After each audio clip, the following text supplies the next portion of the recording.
this is Bushy Puppy, and today I'm going to show you my setup using the Line 6 quote-unquote dream rig, which comprised of the DT25 amplifier, the HD500 pod, and the Variax JTV89.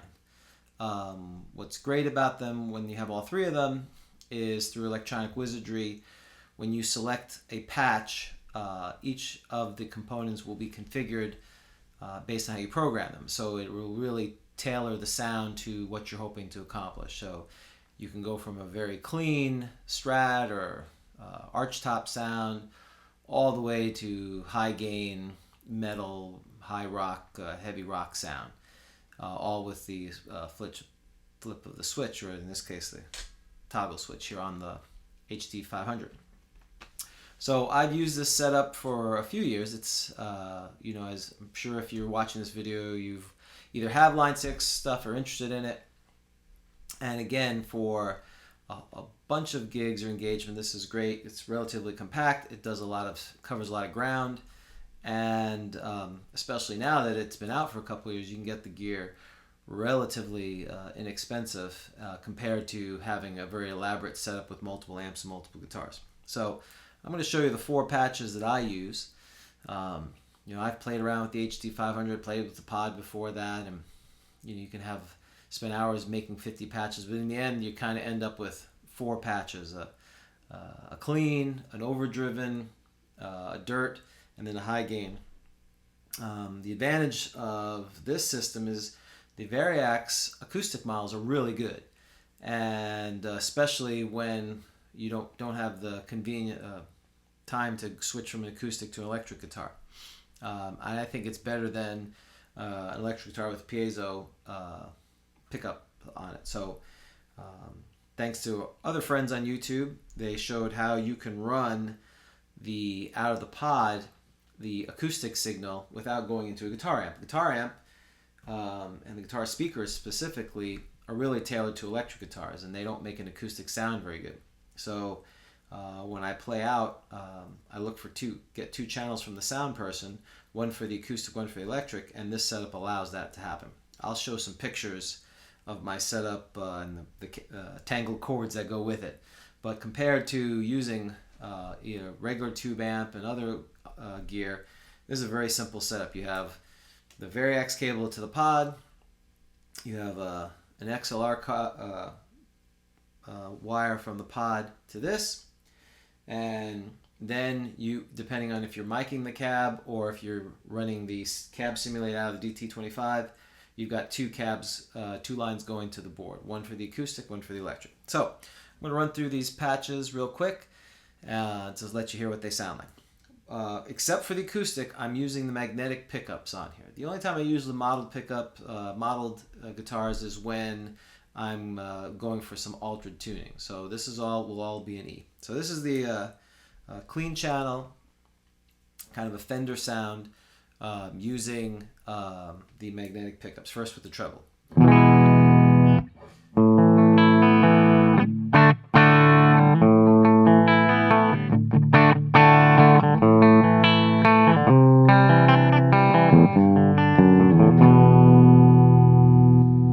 What's good about the Variax, it's got a 5-way selector too, so you can kind of get some Strat type of sounds from these humbuckers. I think either coil switches or coil taps them.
So that's kind of your Fender sound.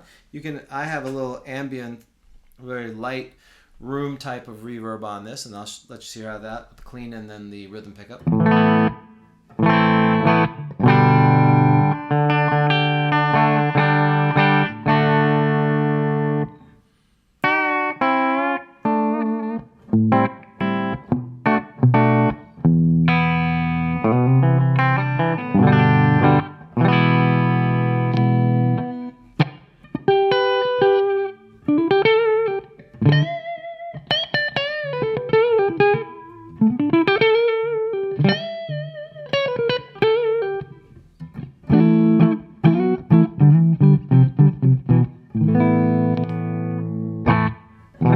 Regular mechanisms. You can even hear some of the cycle hum and everything else.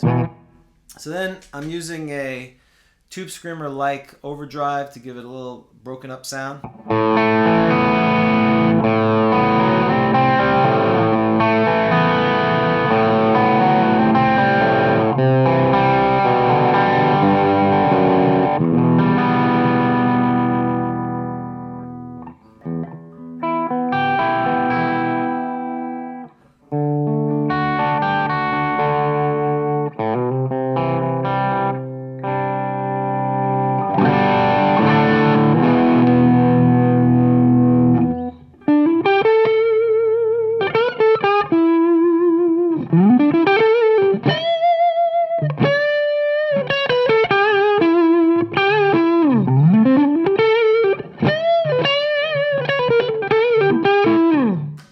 Okay, and then finally, I've got a pretty big delay. It's very heavily mixed. Again, whether with or without the overdrive, you get some really nice sound with it.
This one also has the wah for it set up by pressing the foot switch.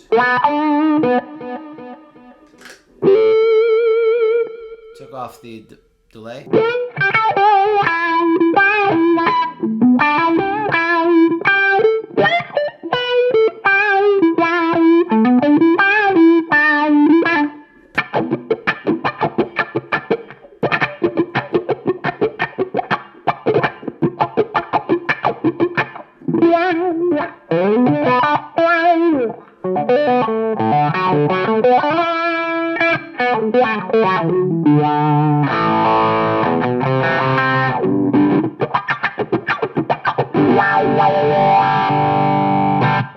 Okay, so that's the clean with a little overdrive. We're actually going to come back to this channel for the most extreme using one of the Line 6 distortion models. Next is kind of a Marshally sound.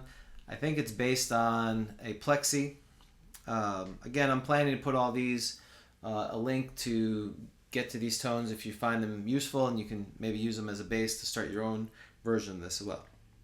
So this is just the Marshall type sound.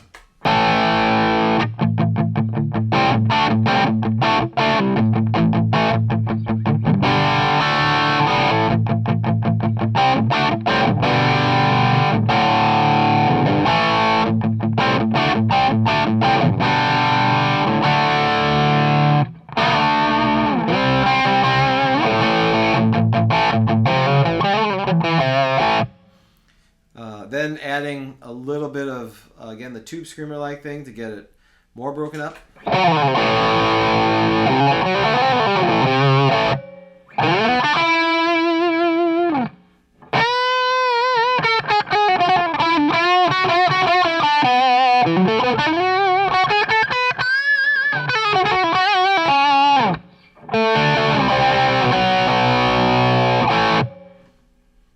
for this, for things I do with this, the bigger sound, I tend to use a bigger, wider, more expansive reverb.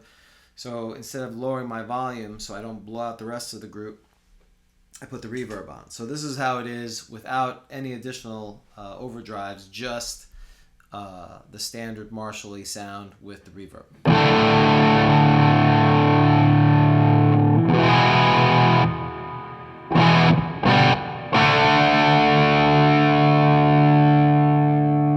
Now roll it back a little bit.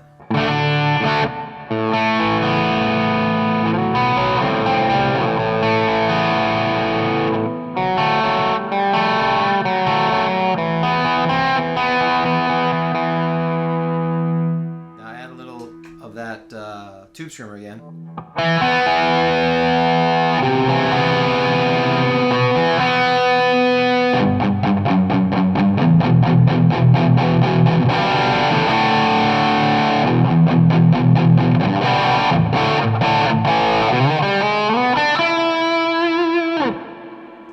And of course, you don't need that. You can just go with the big, really rockin' sound without the reverb.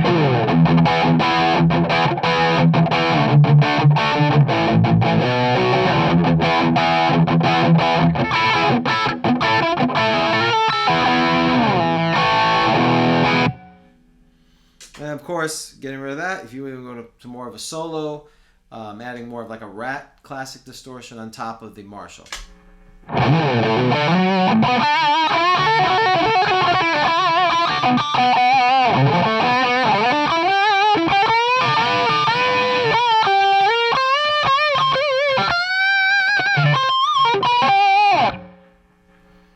And then finally, again, a big delay. I think it's like an echo delay with the big distortion and the wah, and your every rock kind of solo you can handle with this.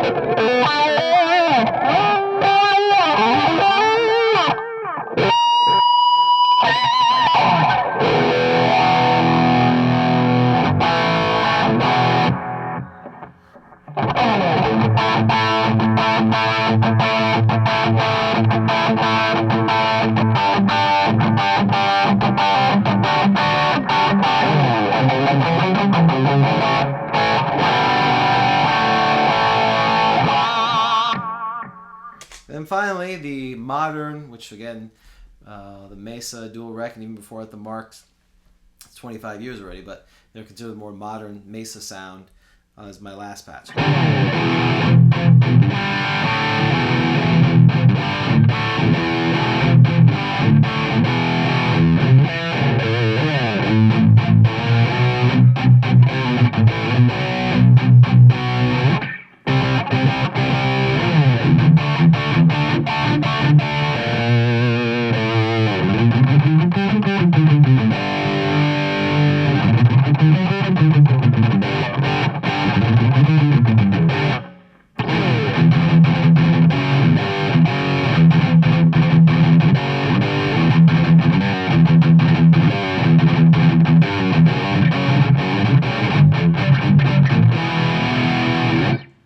Then there's a little bit of delay too, kind of a late delay, and it kind of trails off. And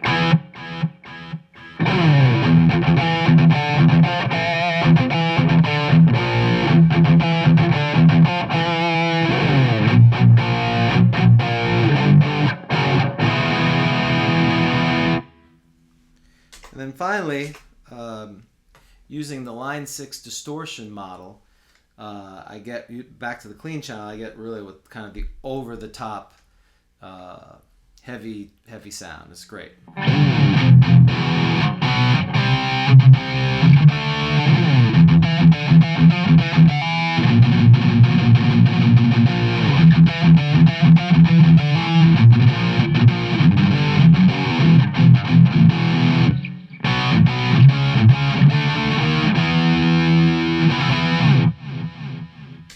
All right.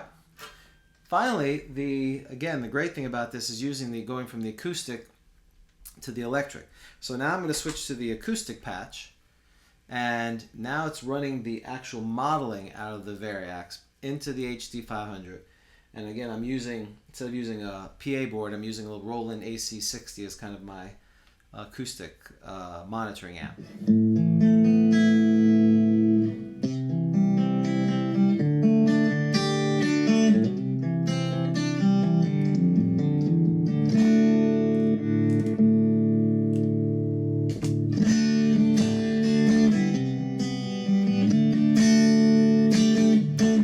What's great about this, the switching between the two is very quick. So if you have a beginning part that's acoustic and going into the electric, works really well. So here's an example.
So what's good about it? Again, in 4 pieces of gear: guitar, pedal board, amp, and cab. You've got your self-monitoring.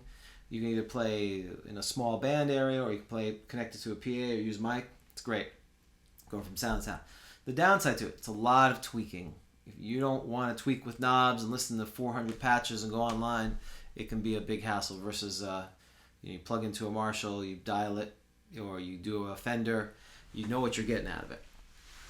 Other thing is, while it works 99% of the time, for instance, you heard, and again, it may be because I'm using a cheapo XLR cable. I've heard if you use better XLR cables between the pod and the DT, it'll switch, but it was sending the Marshall patch out to the acoustic channel.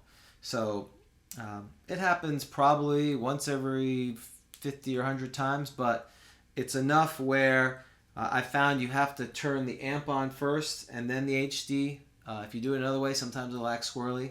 So again, it's those little computer type things that can cause you some issues. But again, when these were new, this was a $900 amp, $500 for the pedal board, $1,200 or $1,300 for this. But now you can find these for $400 or $500, $550, $200 or $300 for the HD500, or $300 or $400 for an HD500X, which is the upgraded one. And these can go anywhere between $600 and $900. So, at that price for $1,200, you've got an all-encapsulated thing. Plus, you can plug in normal guitars, one that doesn't have the Variax, and this can be your backup, or the other one can be a backup, and you don't have to be switching chords because it'll take both a 1/4 inch and that. So again, great stuff. So what I'm going to do is I'm going to record kind of things on top of a drum and bass track, so you can kind of hear what it sounds like, and hopefully it'll give you an idea of how it sounds within a band situation and in a recording situation. I hope that was helpful. Once again, I'm Bushy Puppy. If you found this useful, please comment. If you didn't find it useful, please comment and subscribe. And hopefully I'm going to start showing a bunch of my gear and some of the things I've done, and hopefully find it and have some guest speakers and guests as well. So hopefully you'll find this channel and these videos helpful. Take care.